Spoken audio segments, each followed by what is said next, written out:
Hola, soy Yexenia Natera. Conversaremos ahora sobre las instituciones jurídicas en la Edad Antigua. Como bien sabemos, esta época fue fundamental en la formación de las instituciones jurídicas, ya que en ella se consolidaron las bases del derecho como sistema normativo y organizado. Esta época comprende desde las primeras civilizaciones en Mesopotamia y Egipto hasta la caída del Imperio Romano en el año 476 después de Cristo. Durante este periodo, las instituciones jurídicas emergieron como respuesta a las necesidades sociales, políticas, económicas de las comunidades. Se crearon códigos y leyes escritas como el Código de Hammurabi en Babilonia o las leyes mosaicas en la tradición judio-cristiana, que sentaron las bases para los sistemas jurídicos futuros. En Roma, por ejemplo, el derecho romano se convirtió en un referente imprescindible, culminando en la codificación del Corpus Iuris Civiles de Justiniano. Esto influyó profundamente en el desarrollo del derecho occidental. Veamos entonces un panorama general de lo que fue esas instituciones en la Edad Antigua. Para explicarlo, bueno, lo dividiré en tres grandes etapas o fases. Una etapa antigua propiamente dicha. Esta es la que ocurre desde la aparición de los primeros registros hasta la caída del Imperio Romano en el año 476 después de Cristo. Luego tenemos una edad clásica en la que se destacan Grecia y Roma con avances en leyes, filosofía y en una estructura social.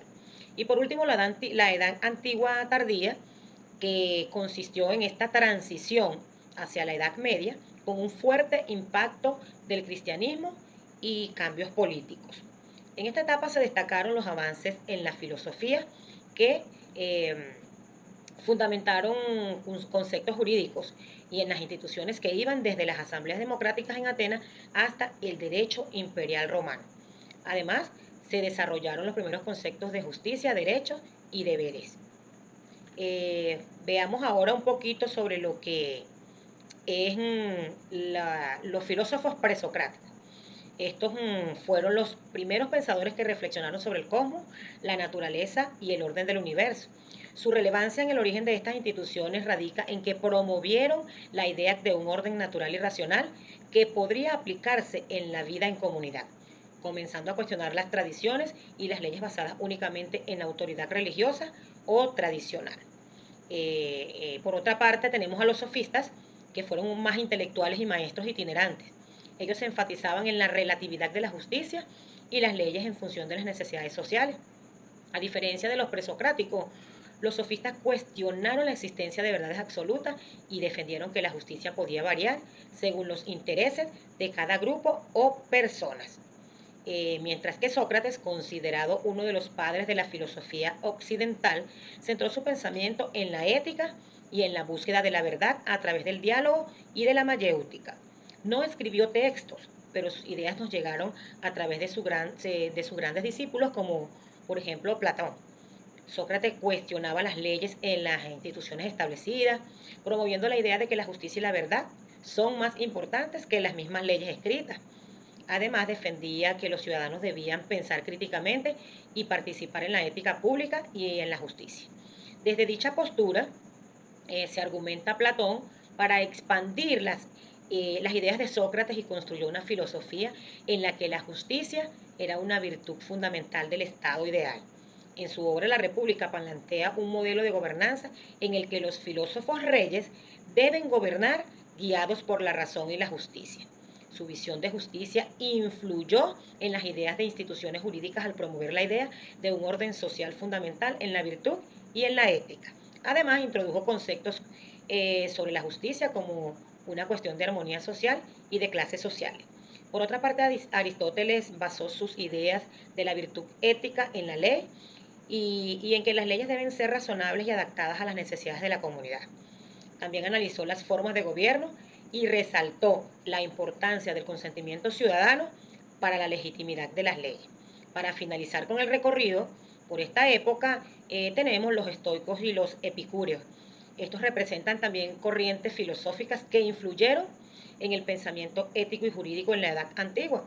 En el caso de los estoicos, como Zenón y Marco Aurelio, sostenían que la ley y la justicia debe basarse por la razón universal y en la naturaleza racional del ser humano. Mientras que los epicúreos, como Epicuro, consideraban que la búsqueda del placer racional y la ausencia del dolor eran el fin de la vida. En el ámbito jurídico abogaban por leyes que garantizaban la felicidad individual sin excesos ni opresión. Buenas tardes, les saluda Lisbeth Pérez. Hoy les voy a hablar sobre la Edad Media. La Edad Media, o a menudo referida también como la Edad de la Fe, abarca aproximadamente desde la caída del Imperio Romano en el siglo V hasta el siglo XV. Durante este extenso periodo, la Iglesia Católica ejerció una influencia dominante sobre los aspectos de la vida, incluyendo la política, la sociedad, la cultura y, por supuesto, el pensamiento filosófico y teológico. La fe cristiana se convirtió en el pilar fundamental sobre el cual se construyó gran parte del conocimiento medieval. La patrística, o padres de la Iglesia, se refiere al periodo de la filosofía o teología cristiana, que se desarrolló desde el fin del Nuevo Testamento hasta el siglo VIII aproximadamente, aunque su influencia se extendió a lo largo de la Edad Media. Sus principales exponentes son conocidos como padres de la Iglesia. La patrística se enfocó en definir la doctrina cristiana, interpretar las escrituras y establecer ortodoxia. Tomás Aquino, 1225-1274, fue una de las figuras más influyentes en la escolástica medieval. Quizás el pensador más importante de la Edad Media. Su obra magna representa la síntesis monumental de la filosofía aristotélica en la teología cristiana. Sus ideas clave fueron armonía entre la fe y la razón, las 5 vías para demostrar la existencia de Dios y la distinción entre la existencia y la esencia. El pensamiento fue tan dominante que la filosofía se convirtió en la base de la teología católica oficialmente durante siglos. Duns Scoto, o Juan Duns Scoto, 1266-1308, conocido como el Doctor Sutil, fue un franciscano escocés y un crítico importante de algunas ideas de Tomás Aquino. Su filosofía se caracterizó por la primicia de la voluntad, el principio de la individualización y la inovocación del ser. Sentó las bases de las posteriores filosofías medieval y renacentista. Guillermo de Ockham, 1287-1347, fue un fraile franciscano inglés. Es una figura clave en la transición de la filosofía medieval y la moderna. Es conocido principalmente por el nominalismo, separación entre la fe y la razón, y las ideas de Ockham tuvieron un importante disruptivo en la filosofía del tiempo, marcando así el inicio del eclecticismo cristiano creciente hacia las grandes diferencias metafísicas y sentando las bases en el empirismo y el pensamiento moderno. La Edad Media, lejos de ser una época oscura, fue un periodo de intenso debate intelectual, desarrollado filosófico en la fe y su razón buscaron constante un punto de encuentro de culminación de figuras como Tomás Aquino y la evolución a las nuevas perspectivas de los pensadores como Duns Scoto y Guillermo Ockham. Mi nombre es María Guerra y voy a darle continuidad al tema sobre la Edad Moderna. Hoy vamos a adentrarnos en uno de los momentos más decisivos de la historia del pensamiento, la Edad Moderna, también conocida como la Edad de la Razón y la Experiencia. Durante este periodo, que abarca aproximadamente de mediados del siglo XV hasta finales del siglo XVIII, se produce un giro radical en la manera de entender el mundo. Se abandona la dependencia de las explicaciones basadas en la fe y los mitos para abrazar la razón, la observación y el método científico. Este cambio de paradigma no solo transformó la ciencia y la filosofía, sino que se convirtió en el motor que sentó las bases del derecho moderno. La búsqueda constante de la verdad a través del debate y el análisis crítico permitió la creación de instituciones jurídicas basadas en principios de justicia, igualdad y libertad. Para el abogado del futuro, una formación profunda en estos fundamentos significa no solo conocer la letra de la ley, sino interiorizar los valores éticos y racionales que deben guiar su práctica profesional. La Edad Moderna es la edad de la razón y la experiencia. Durante la Edad Moderna se consolida una nueva forma de pensar que se aleja de los dogmas medievales y apuesta por la experiencia y la razón. Podemos destacar 3 aspectos esenciales: la secularización del pensamiento. La ciencia y la filosofía se liberan del control exclusivo de la Iglesia. Se buscan explicaciones y soluciones basadas en métodos empíricos y lógicos, dejando atrás las creencias infundadas por la tradición teológica. Avance científico. La revolución científica introduce el método experimental, la observación directa y la experimentación se convierten en la base del conocimiento, permitiendo descubrir leyes naturales que rigen el universo. Las transformaciones políticas y sociales, la consolidación de los estados modernos y el ascenso del pensamiento liberal redefinen el ejercicio del poder y la organización jurídica. Esto da lugar a un marco normativo que se fundamenta en los derechos y en la justicia y que ayuda a crear las instituciones jurídicas que conocemos hoy. Estos cambios sentaron el sustrato en el que se edificaron las actuales instituciones del derecho, lo que resalta la importancia de una formación jurídica fundamentalmente en la razón y la experiencia. El Renacimiento. Este es el puente entre la Edad Media y la Edad Moderna. El Renacimiento se desarrolló entre los siglos XIV y XVII. Es la etapa de la transición que conecta la Edad Media con la modernidad del humanismo. El Renacimiento descubre y revaloriza los conocimientos de la antigüedad clásica, poniendo en el centro del ser humano y las capacidades de la recuperación del texto griego y latino, impulsando una visión del mundo centrada en el potencial humano y la observación directa. Innovaciones en el arte y la ciencia. Durante este periodo se introducen avances técnicos como el uso de la perspectiva en la pintura y se desarrollan nuevas metodologías científicas. Estas innovaciones no solo transforman las artes, sino que las bases del pensamiento crítico y empírico fundamentalmente para la ciencia moderna. Los cambios de paradigma. La crítica a las estructuras y dogmas medievales prepara el terreno para la modernidad. El Renacimiento actúa entonces como un puente que conecta la espiritualidad y el miticismo medieval con la experimentación de la racionalidad y el pensamiento individualista que caracteriza la Edad Moderna. Este periodo es clave porque al enriquecer la cultura y el conocimiento permitió el surgimiento de nuevas formas de entender la política y el derecho, influyendo directamente en el desarrollo de nuestras instituciones jurídicas. La Reforma protestante, iniciada en el siglo XVI, constituye otro pilar fundamental de la transformación de la sociedad moderna. Tiene como causas y críticas que surge una respuesta a la corrupción y a las prácticas controvertidas dentro de la Iglesia Católica, como la venta de indulgencias. Este malestar se tradujo en una crítica profunda de autoridad eclesiástica que demandaba una renovación en la forma de ejercer la fe.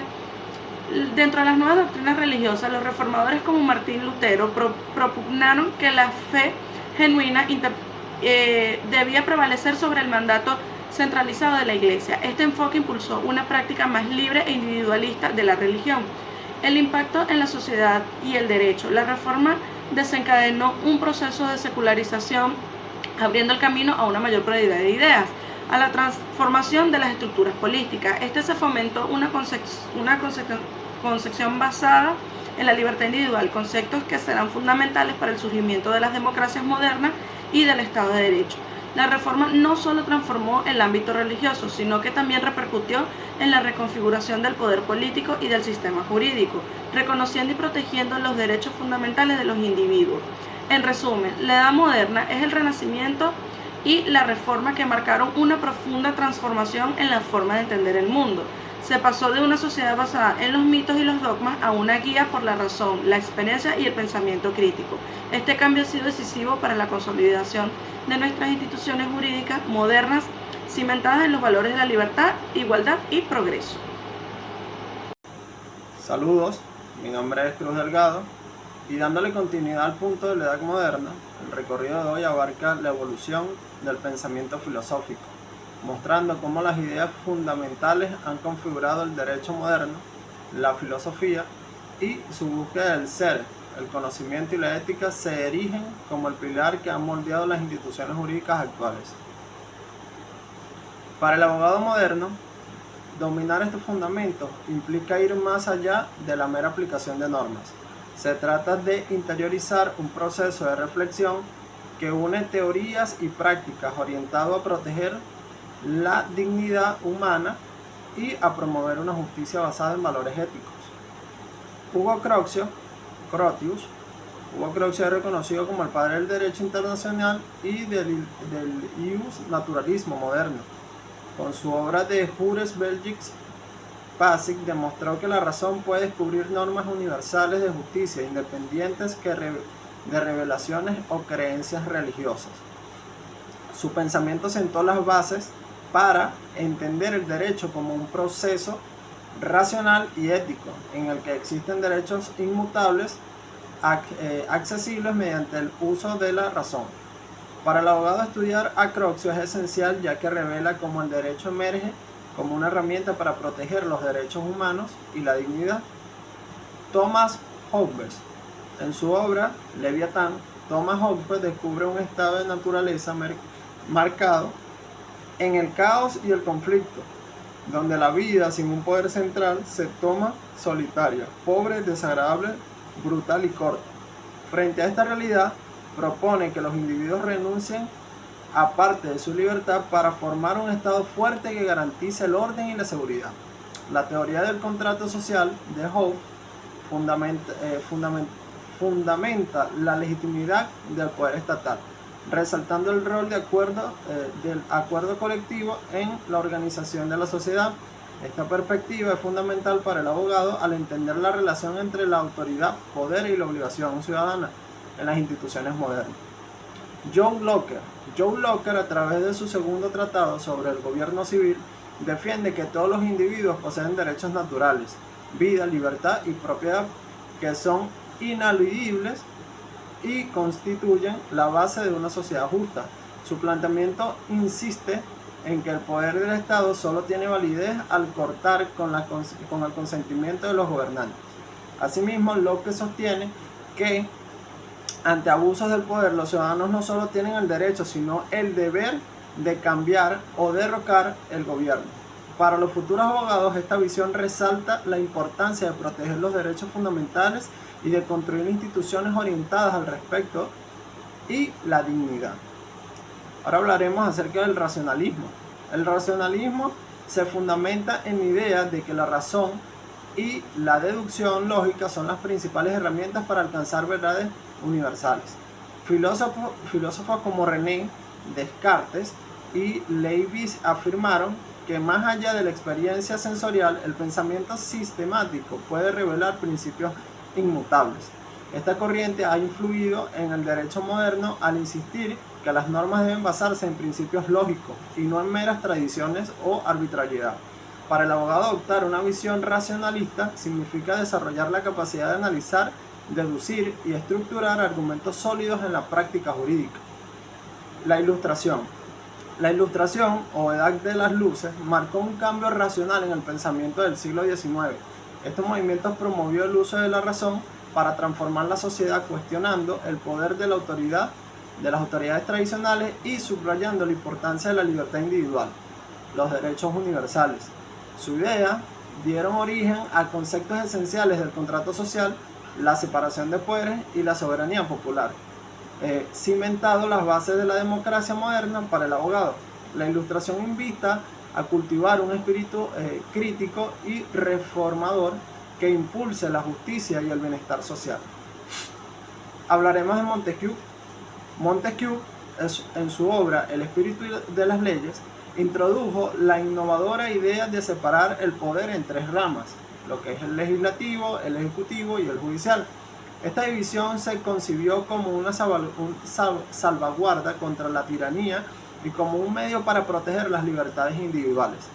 El legado de Montesquieu es uno de los cimientos de las democracias constitucionales actuales, al garantizar mecanismos de control y equilibrio del poder estatal.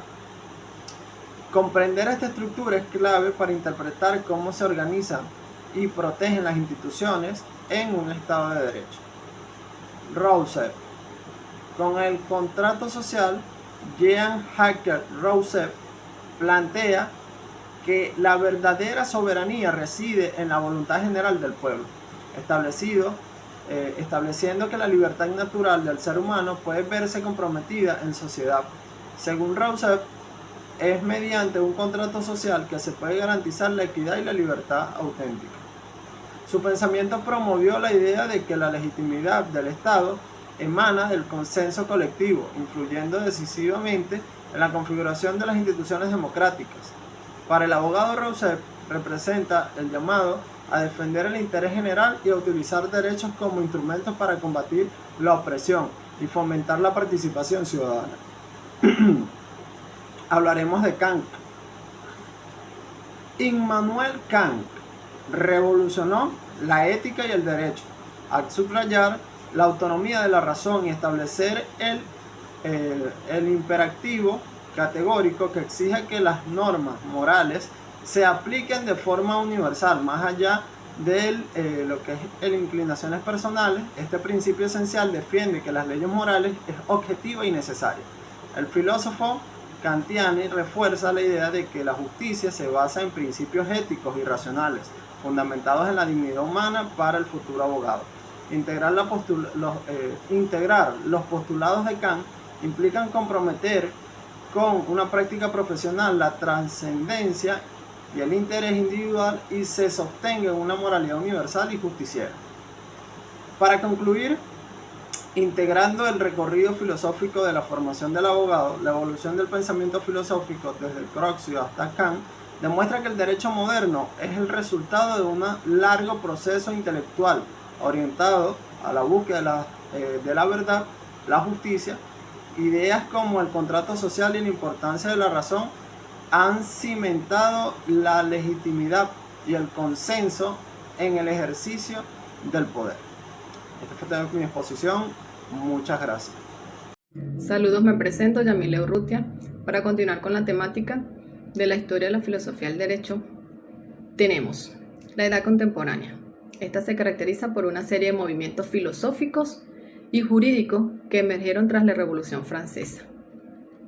Esta abarca desde finales del siglo XVIII hasta la actualidad, caracterizada por cambios políticos, sociales y económicos muy significativos.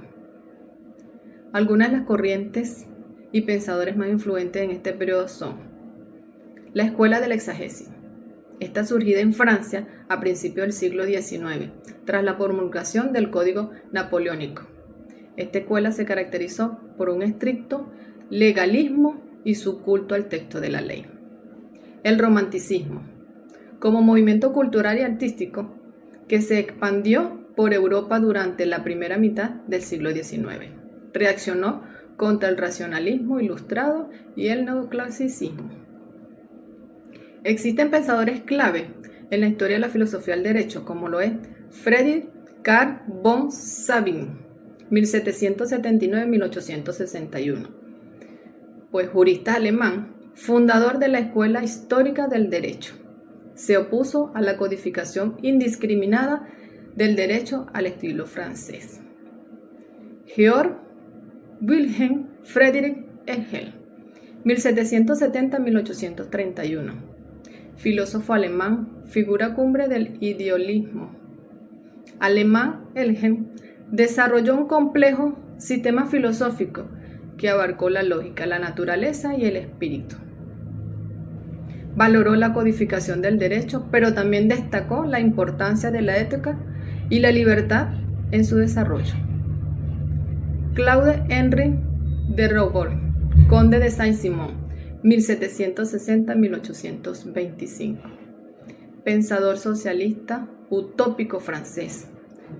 Abogó por la reorganización de la sociedad, basada en la ciencia y la industria. Auguste Comte, 1798-1857, filósofo francés. Considerado el fundador del positivismo y de la sociología. Propuso la ley de los 3 estadios, cómo explicar el desarrollo del pensamiento humano, el teológico, el metafísico y el positivismo. Karl Marx, 1818-1883, filósofo, economista, sociólogo y revolucionario. Desarrolló el materialismo histórico y el socialismo científico. Junto a Friedrich, analizó críticamente el capitalismo, identificando la lucha de clases entre la burguesía. Friedrich Nietzsche, 1844-1900, filósofo alemán conocido por su crítica radical y la moral tradicional, la religión y la filosofía occidental. Cuestionó los fundamentos morales del derecho, sugiriendo que son construcciones sociales. las escuelas neocantianas. A finales del siglo XIX y principios del XX, surgieron diversas escuelas filosóficas que buscaron retomar y reinterpretar el pensamiento de Immanuel. Estas escuelas, como la de Marburgo y la de Baden, intentaron responder a los desafíos planteados por el positivismo y el materialismo. El realismo jurídico, corriente de pensamiento jurídico que surgió a finales del siglo XIX y se desarrolló principalmente en Estados Unidos y Escandinavia durante primeros de la mitad del siglo XX. Kelsen y la teoría crítica.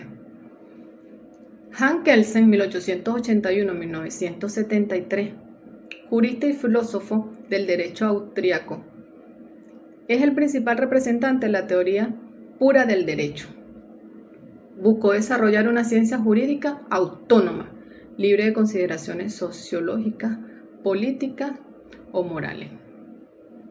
Para Kelsen, el derecho es un sistema jerárquico de normas, donde cada norma deriva su validez de una norma superior hasta llegar a una norma fundamental, la pirámide kelsiana. Teoría crítica, originada en la escuela de Frankfurt en la década de 1920. La teoría crítica es una corriente de pensamiento social y filosófico de inspiración marxista y hegeliana. Pensadores como Marx, como Theodor, Marcuse, Habermas, desarrollaron una crítica radical a la sociedad capitalista contemporánea, la cultura de masa y la razón instrumental. Muchas gracias.